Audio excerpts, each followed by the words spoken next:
data yang memang sifatnya rahasia negara, kan begitu kan? Ada yang data-data yang sifatnya publik.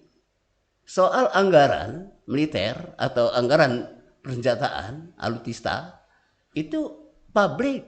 Publik harus tahu, iya, karena itu duit rakyat. Harus dijelaskan berapa uang dipakai, apa saja yang dibeli, kan begitu.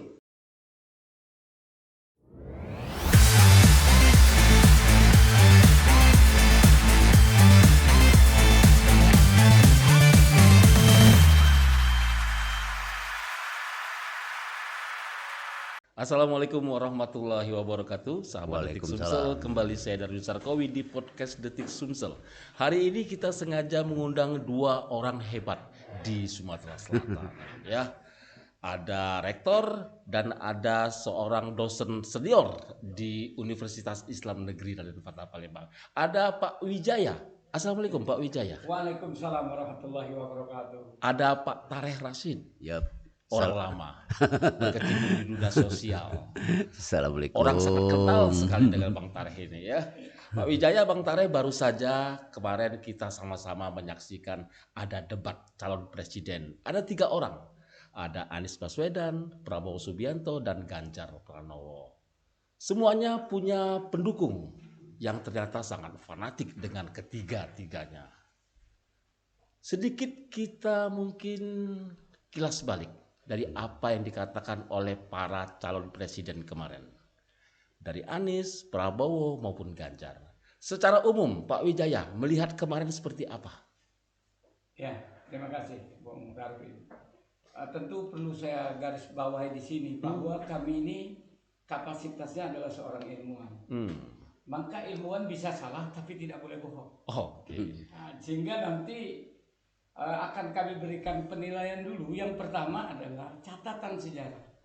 Di era reformasi, ini adalah puncak demokrasi yang terburuk dalam sejarah negara Republik Indonesia. Terburuk? Ya. Oh, ada catatan terburuk dari Pak Wijaya? Iya, dan bagi kita semua, mungkin termasuk Pak Tareh Rashid juga merasakan bahwa periode ini adalah periode terburuk dalam sejarah demokrasi Indonesia kita. Debat kemarin? Bukan hanya atau secara keseluruhan? Secara keseluruhan. Proses sampai kepada pada saat sekarang materi pemilu itu sendiri ini yang terburuk dalam sejarah bangsa Indonesia. Nah itu. Mungkin Pak Wijaya bisa jelaskan biar pendengar kita akhirnya tahu kok buruk sih penilaian Pak Wijaya? Ya kita lihat sekarang bahwa yang menjadi panglima kita bukan lagi hukum, tapi sekarang sudah hukum itu sudah menjadi alat penguasa, sehingga melegalkan, memuluskan jalan capres dan cawapres tertentu yang mengobrak-abrik undang-undang yang ada. Walaupun secara formal itu benar, tetapi secara moral ini merupakan catatan kita sesuatu yang terburuk. Ada calon presiden yang melakukan hal itu? Bukan hanya calon presiden. Penguasanya yang melakukan perbuatan yang terburuk itu. Yang meloloskan kondisi bisa lolos. Iya. Bahwa sekarang apa? Mungkin Bung Darwin masih ingat apa yang kita usung salah satu agenda reformasi adalah korupsi, kolusi dan nepotisme. Yang itu kita lihat. Ya. Kita pengen memberantas itu. Iya. Yang itu yang kita lihat, itu buat dulu catatan dalam sejarah. Nah baru kita prosesnya tentang debat presiden, debat capres. Pertama saya katakan di sini, saya membuat catatan bahwa debat capres dan cawapres ini adalah sebagai alat ukur kredibilitas seseorang. Kredibel tidak orang itu.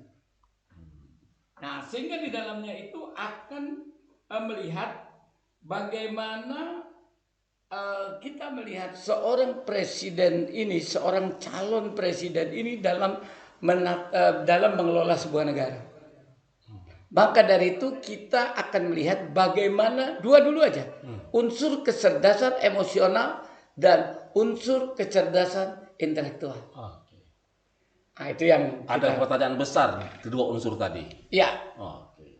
Jadi kalau kita lihat esensi daripada debat capres ini adalah kita akan bisa melihat bahwa poinnya kita harus mampu melihat bagaimana substansi daripada daya analisis di dalam mengambil keputusan. Maka dari itu dalam debat capres dan cawapres itu waktunya memang dibatasi. Nah disinilah aspek-aspek substansialnya yang harus kita lihat. Dari mana? Daripada debat-debat itu kelihatan wawasan daripada satu wawasan, pengetahuan, knowledge, stock of knowledge, dan yang kedua adalah keseimbangan emosional. Nah itu juga cerminan. Berarti para pendukung juga harus melihat itu ya?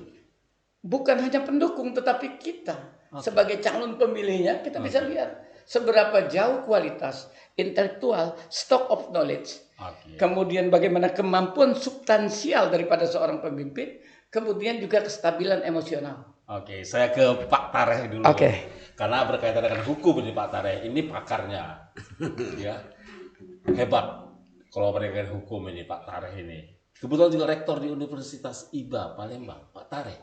Dari omongan Pak Wijaya tadi, ada hal yang ternyata harus digarisbawahi, terutama masalah hukum konstitusional kita, Pak Tareh. Seperti apa kalau Pak Tareh melihatnya?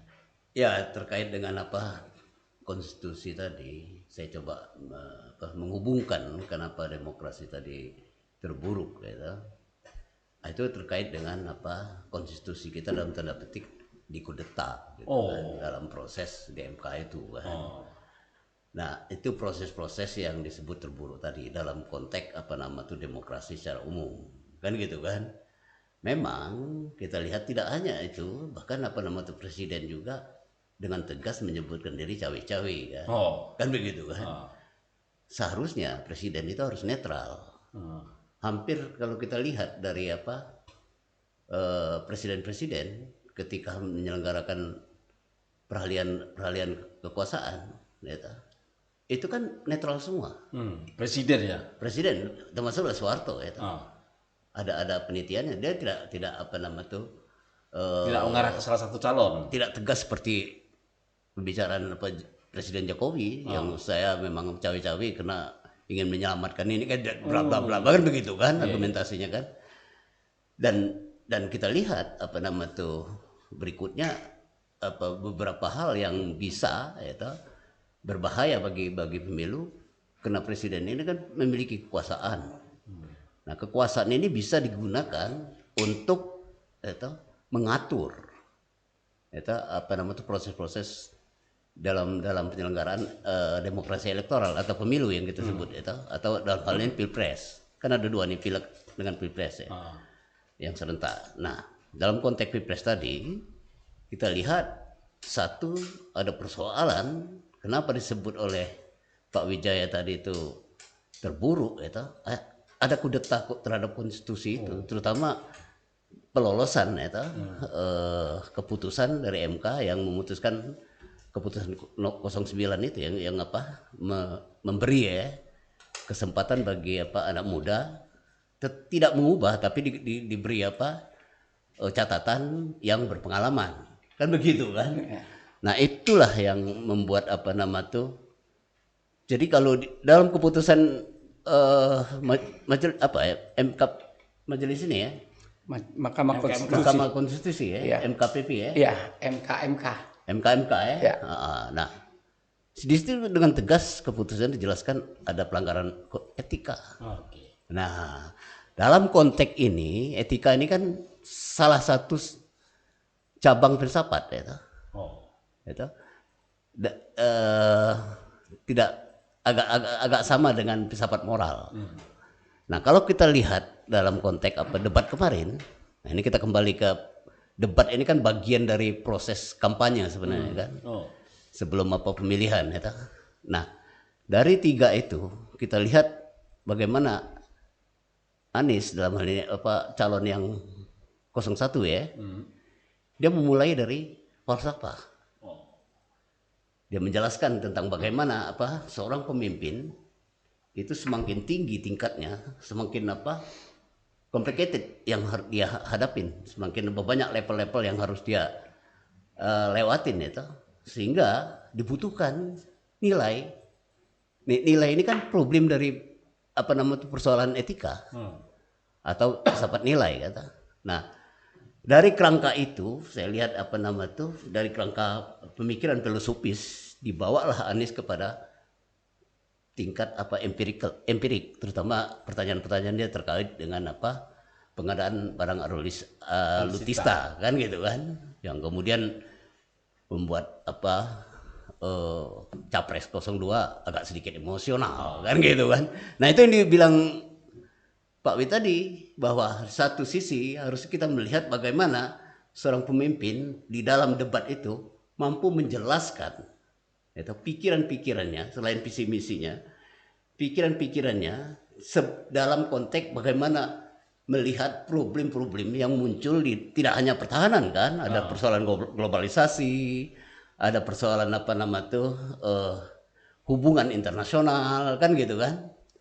Nah, di situ kita lihat bagaimana ketiga ini, kalau Ganjar memulai dari pengalaman empirik gitu, dia mengungkap data-data kan, agak berbeda memang titik pijaknya kan. Kalau Anies mulai dari kerangka berpikir filosofis, masuk kepada tataran empirik, yaitu pertanyaan-pertanyaan empirik itu kan yang kemudian membuat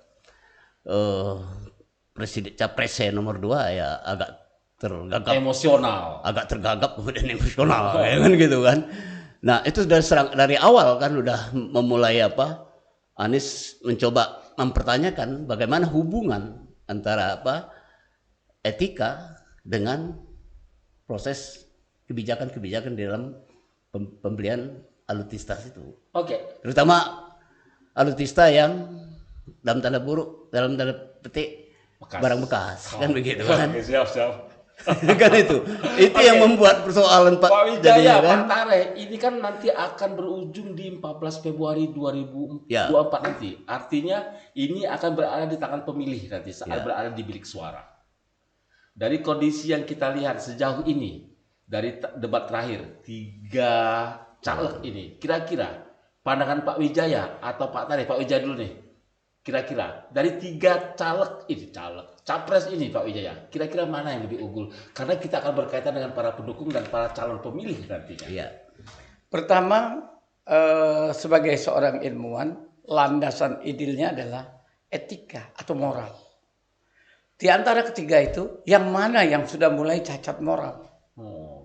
Ya kita sudah tahu lah, yang mana yang pada akhirnya bertentangan dengan prinsip-prinsip reformasi bangsa dan negara. Berpengaruh tidak ini dengan para calon pemilih nanti? Seharusnya berpengaruh. Tetapi persoalannya, saya katakan proses demokrasi kita inilah pada sampai titik yang terburuk dalam sejarah demokrasi di Indonesia.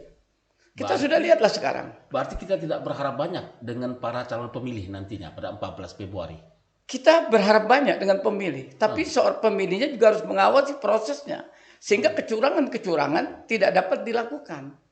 Nah ini yang persoalan sekarang ini kan kita lihat ya sebagai lembaga-lembaga survei ini kan maju tak gentar membela yang bayar.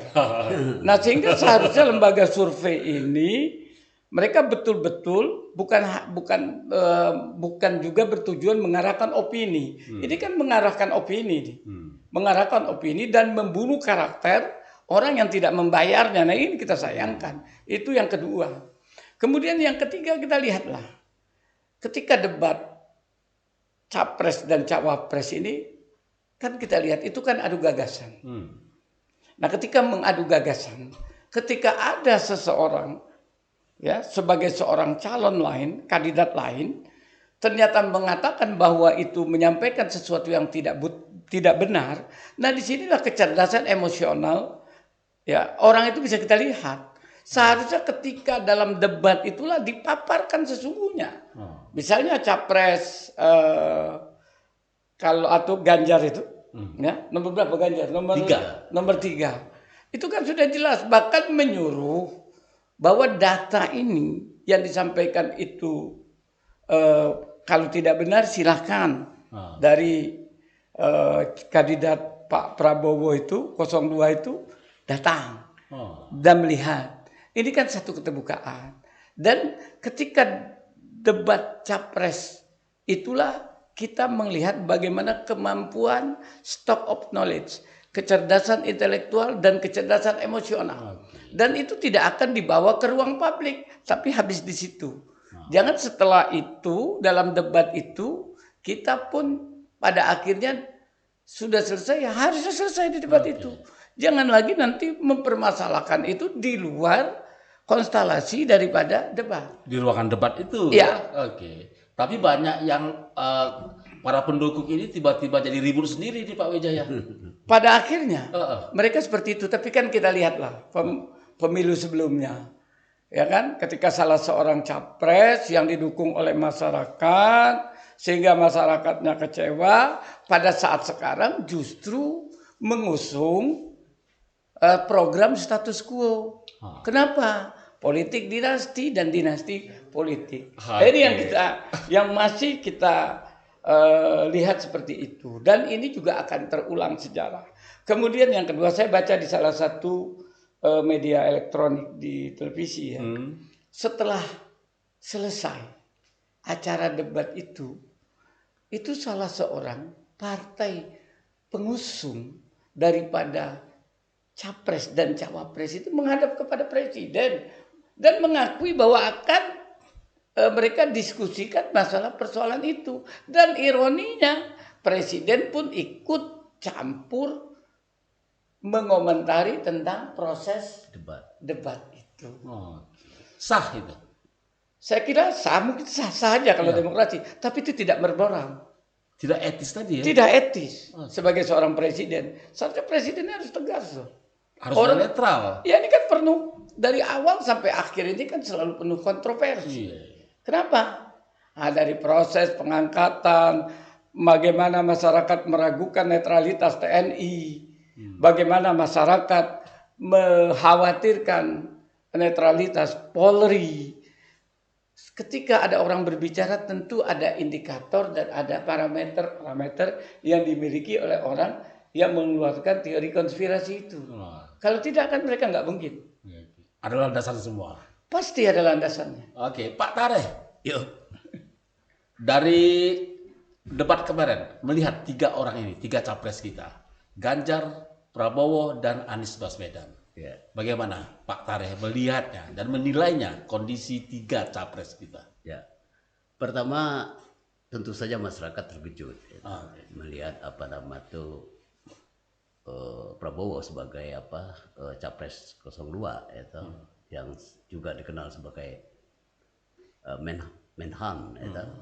Menhan. Ya, yang seharusnya pertanyaan-pertanyaan dari capres 01 maupun 03 Anies dan Ganjar itu seharusnya lebih mampu dia menjelaskan karena masih menjabat ya. Nah, kenapa dia tidak mampu menjelaskan itu? Bahkan ngajak ngopi bareng gitu. Kan begitu kan? Sementara kan harus diselesaikan dalam perdebatan itu kan. Persoalan-persoalan yang muncul di dalam perdebatan itu atau diskusi itu kan. Nah, ini ngajak ngopi bareng akan diberikan data-datanya. Jadi kan begini, ada yang data-data yang memang sifatnya rahasia negara, kan begitu kan? Ada yang data-data yang sifatnya publik. Soal anggaran militer atau anggaran persenjataan alutsista itu publik harus tahu ya? Karena itu duit rakyat. Harus dijelaskan berapa uang dipakai, apa saja yang dibeli, kan begitu. Kalau jumlah alutsista, hampir semua majalah tentang militer sudah ada data-datanya, seperti yang data-data yang dikutip oleh Ganjar kan. Jadi ada lembaga-lembaga riset yang terkait dengan pertahanan atau terkait dengan militer, sudah pasti ada peta-peta kekuatan di dunia ini kan, termasuk kekuatan-kekuatan negara-negara di Asia kan. Terutama ASEAN, kita Asia Tenggara kan, yang terbesar lah, negara terbesar. Pasti ada data-datanya. Nah, harusnya itu dikemukakan oleh calon capres nomor 02 pada saat diskusi atau debat itu. Kan begitu kan? Itu bukan rahasia negara bukan ya? Bukan. Kalau persoalan anggaran bukan publik. Kita yang bayar pajak. Berhak untuk tahu. Berhak tahu apa saja yang dibeli. Kan begitu kan? Bukan berlindung dari bahwa ini rahasia negara bukan? Bukan kali itu. Kalau rahasia negara itu juga udah dijelaskan Mahfud itu. yang terkait masalah intelijen, kan begitu ya, yang terkait dengan strategi dan sebagainya kan. Kalau jumlah senjata segala macam itu lembaga-lembaga riset militer sudah ada gitu loh. Termasuklah jenis-jenis senjata yang kita beli pasti ada, termasuk tank gitu. Dan itu bukan rahasia. Bukan rahasia negara itu. Kita kan tahu kalau umpamanya enggak usah lah ya, ketika Rusia bertempur dengan Ukraina. Kita kan tahu jumlah tank Rusia. Kemudian tank yang masuk ke negara Rusia dan berapa banyak itu kan drone segala macam. Kan udah tahu semua orang. Iya, rahasia bukan. Bukan rahasia bukan. Termasuklah rudal jarak jauh yang milik Rusia, kalau umpamanya di pencetnya Amerika itu bisa bubar kan begitu kan. Hancur maksud saya negaranya kan. Iya.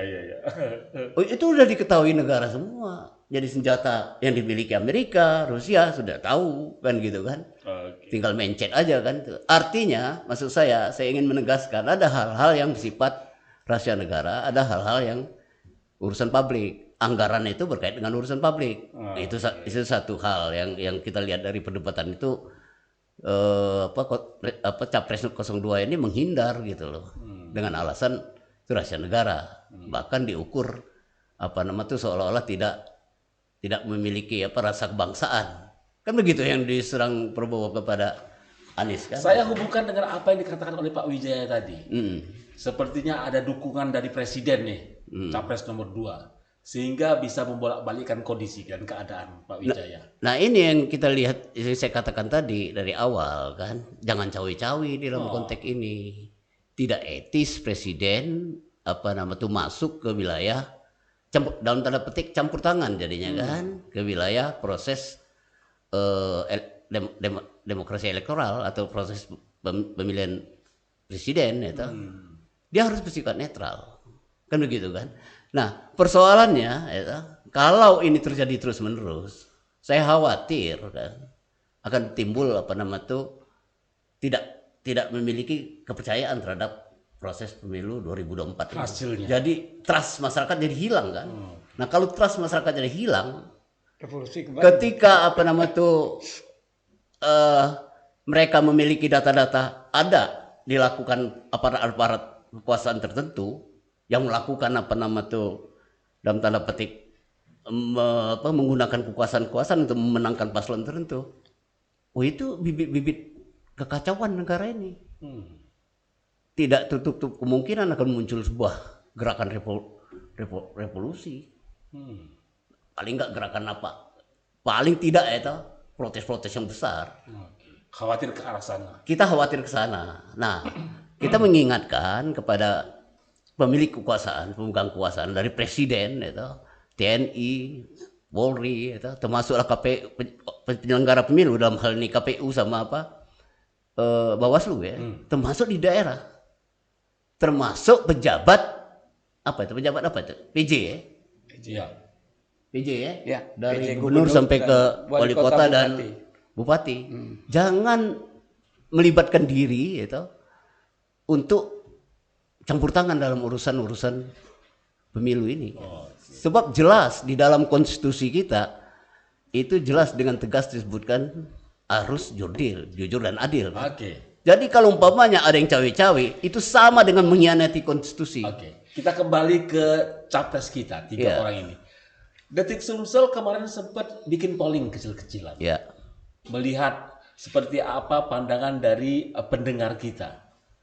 Sahabat Detik Sumsel ini, saat 3 orang ini muncul di awal-awal kemarin, dari 3 orang ini Anies, Prabowo, dan Ganjar, ternyata pendengar dan pemirsa Detik Sumsel ini pilihnya nomor 2, Bang Tare. Meskipun Pak Wijaya tadi ada persoalan etik di dalamnya. Ternyata calon pemilih kita melihat figur Prabowo itu masih cukup diinginkan oleh banyak pendengar, terutama yang pendengarnya di Detik Sumsel. Pandangan Pak Wijaya seperti apa? Iya, Saya melengkapi dulu yang silakan. Pak Tahret tadi yang mengatakan soal rahasia. Oke. Saya kira kalau dikatakan bahwa debat itu adalah kita bisa mengukur kredibilitas daripada calon presiden yang akan kita pilih nanti. Salah satu parameternya adalah memiliki kecerdasan intelektual dan kecerdasan emosional.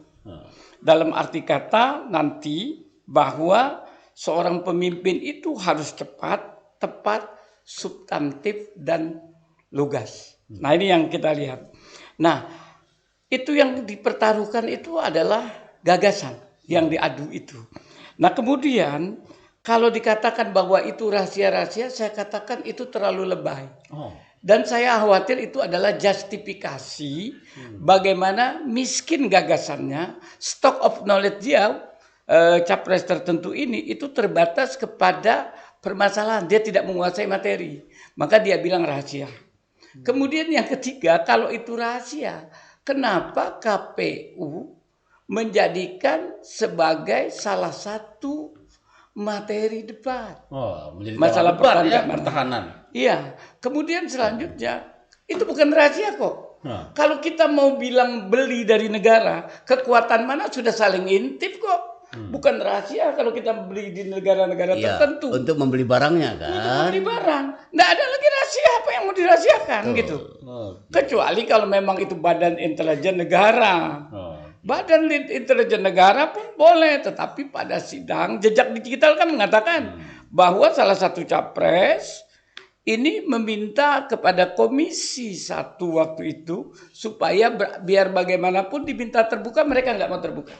Nah ini, kemudian baru kita lihat, kita harus melihat bagaimana yang dikatakan oleh Bung Darwin tadi, polling.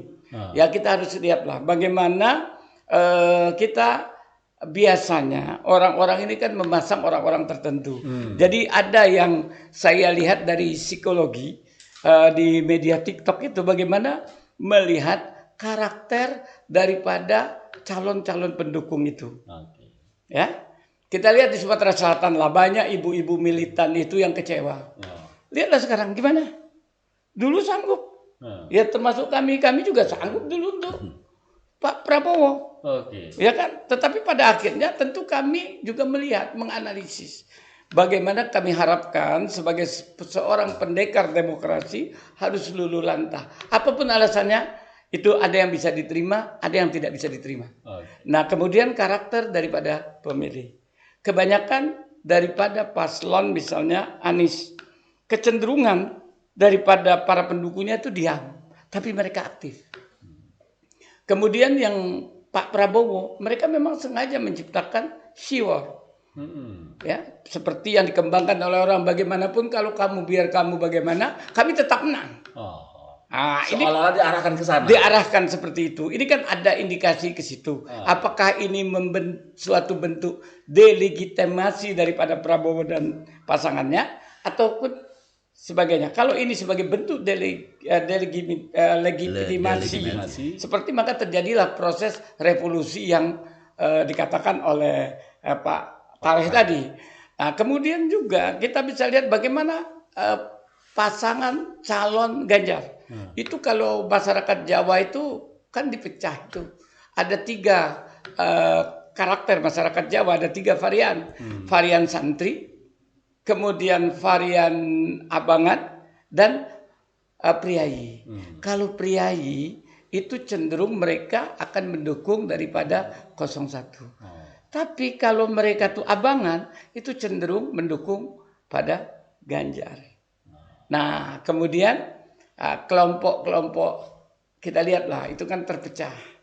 Terpecah bagaimana masyarakat Pulau Jawa, kita contohkan aja lah. Dari ujung Sumatera sampai ke ujung lainnya, dari Aceh sampai ke Lampung. Kalau dijumlahkan dengan satu aja Jawa Tengah, jumlah pemilihnya sudah Jawa Tengah, ya? Banyakkan Jawa Tengah. Nah inilah yang pada saat sekarang kelompok-kelompok abangan ini sepenuhnya mendukung mengarah kepada Ganjar. Kelompok santrinya, santrinya itu, nah itu terpecah. Indikasinya apa? Seperti terpecahnya NU. PWNU, pemecatan PWNU Jawa Timur. Itu juga salah satu yang fenomena yang menarik. Nah, yang inilah yang pada akhirnya ada yang mendukung Prabowo, ada yang mendukung Ganjar, dan ada yang mendukung Anies Baswedan. Tapi kalau dilihat persentasenya, malah lebih banyak kaum santri ini mendukung daripada Amin ya, Anies Baswedan. Kemudian juga ada yang mendukung Pak Prabowo seperti Habib Lutfi, yang bagian dari kekuasaan. Sekarang juga Habib Lutfi digoyang orang, ya kan?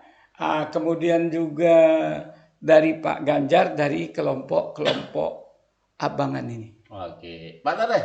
Yep. Kondisi ini jadi panas, jadi hangat bahkan. Bukan hangat, jadi panas, benar-benar panas sekarang. Dari para pendukung sampai ke capresnya. Kita khawatir, jangan sampai bisa sampai gontok-gontokan akhirnya ini.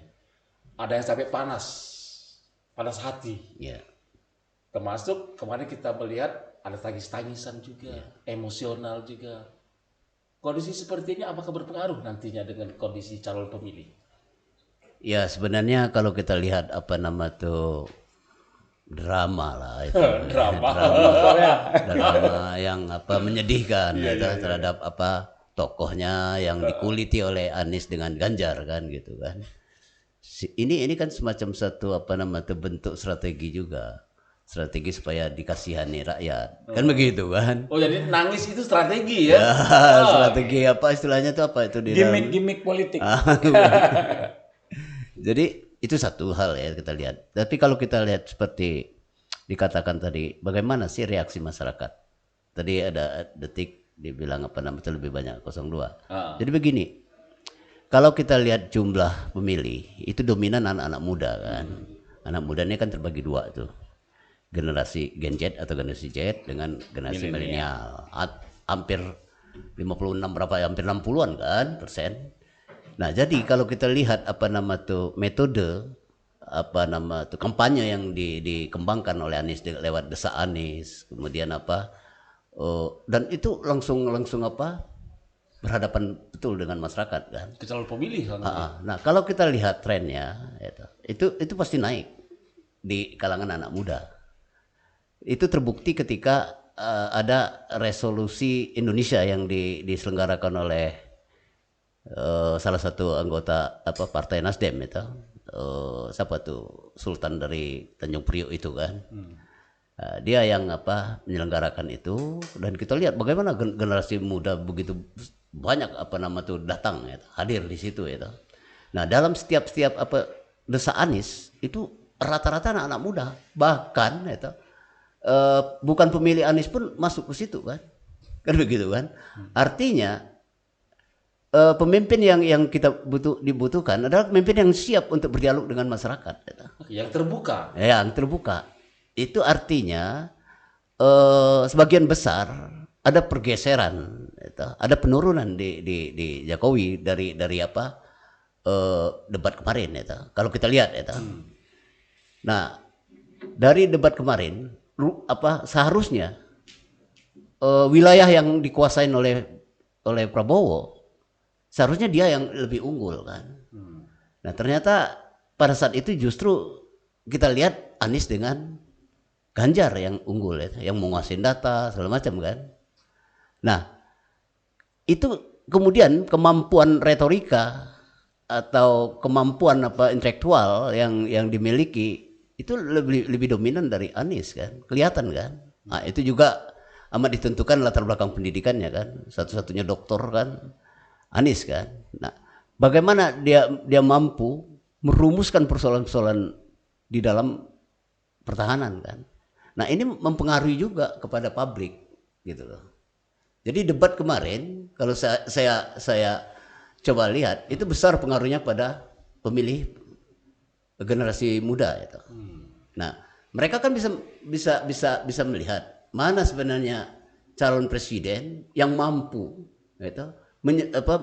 merumuskan persoalan kemudian sebenarnya dan menata argumentasi-argumentasi yang logik gitu loh.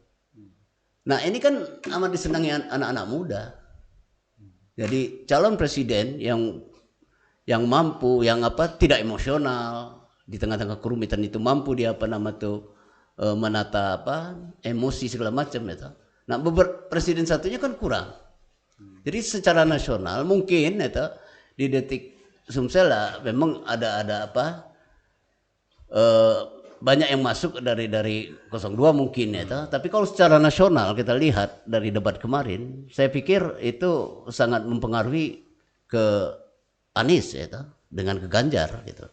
Dan itu artinya menggerus pemilih 02. Dan memang di dalam perdebatan ya, debat di Pilpres itu tujuannya macam mana menggerus pemilih ya, yang tadinya dia sempati dengan katakanlah 02 itu dari perdebatan kemarin, dan dilihat tokohnya seperti itu tidak mampu menjelaskan bidangnya sendiri itu, maka orang akan mengubah pilihan gitu loh. Bisa berubah setelah melihat pilihan itu. Debat kemarin. Bisa. Satu kita lihat bagaimana Prabowo sangat emosional. Itu. Dengan emosional itu yang kemudian berikutnya dia tidak mampu menjelaskan hal-hal yang terkait dengan bidangnya gitu loh. Sementara pertanyaan-pertanyaan itu persoalan Menhankam semua kan. Nah, jadi di satu sisi pemilih pemula dalam hal yang anak-anak muda, saya yakin ada yang ke Anies, yang lebih dominan pasti ke Anies dengan ke Ganjar. Itu juga menggerus pemilih yang tadinya mungkin dalam ragu-ragu berada di posisi 02. Mungkin saja bergeser dia. Panjang obrolan kita, karena kita masih menunggu 14 Februari nanti. Biar ketemu kita siapa yang benar-benar jadi Presiden Republik Indonesia 2024. Yang terakhir, Pak Wijaya, apa pesan untuk para calon pemilih, Pak Wijaya? Ya, memilihlah dengan cerdas. Lihatlah, pilihlah juga pimpinan bangsa dan negara ini yang memiliki kestabilan emosi. Kemudian yang ketiga, mari kita kawal pemilu ini agar berlangsung jujur, adil, bersih, langsung, umum, dan rahasia. Jadi rahasia yang di sini adalah pengertian adalah pilihan kita. Nah, kita awasi, jangan terjadi kecurangan-kecurangan. Nanti KPU juga kita awasi, Bawaslu juga kita awasi, dan proses pemilihan itu dari mulai TPS sampai nanti diumumkan harus kita kawal.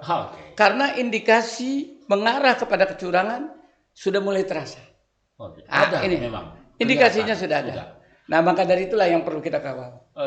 Pak Tareh, apa? Saya kira pertama saya tetap masih konsisten seluruh elit politik, elit yang memegang kekuasaan dari presiden tentara, kepolisian dalam hal ini sampai kepada penyelenggara pemilu baik KPU maupun Bawaslu, termasuk pejabat yang diangkat oleh Mendagri kita harapkan mereka betul-betul berpikir untuk kepentingan bangsa. Karena itu mereka harus bersikap netral. Itu satu. Dengan bersikap netral berarti menyelamatkan proses pemilu yang memang menjadi agenda nasional. Kan begitu. Di satu sisi dia juga menyelamatkan demokrasi. Itu dari sudut penyelenggaraan pemilu Dari sudut masyarakat, saya berharap masyarakat bisa memilih ketiga pasangan ini, harus melihat ukuran-ukuran yang sesuai dengan ukuran-ukuran dari masyarakat. Pertama, harus dilihat bagaimana moralitas pemimpin ini. Baik moralitas capres nomor 1 Anies Baswedan, capres nomor 2 Prabowo Subianto, capres nomor 3 Ganjar Pranowo. Dilihat latar belakangnya, bagaimana moralitasnya. Itu satu. Kedua, dilihat kerjaannya. Apa prestasi yang dimiliki oleh Anies?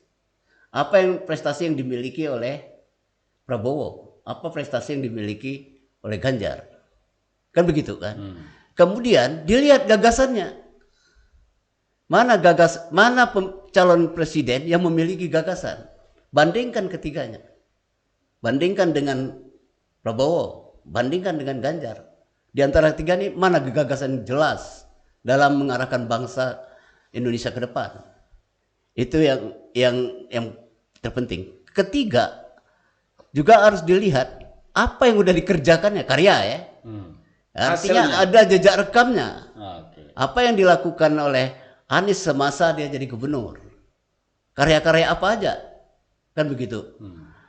Kemudian apa juga yang dilakukan oleh Prabowo selama dia menjadi Menteri Pertahanan. Termasuklah Ganjar yang selama 2 tahun jadi gubernur. Kan begitu.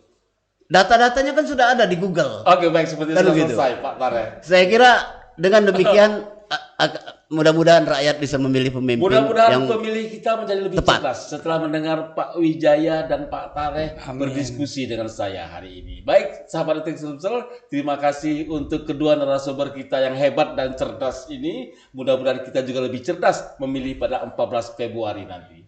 Saya Darwin Sarkowi, wassalamualaikum warahmatullahi wabarakatuh.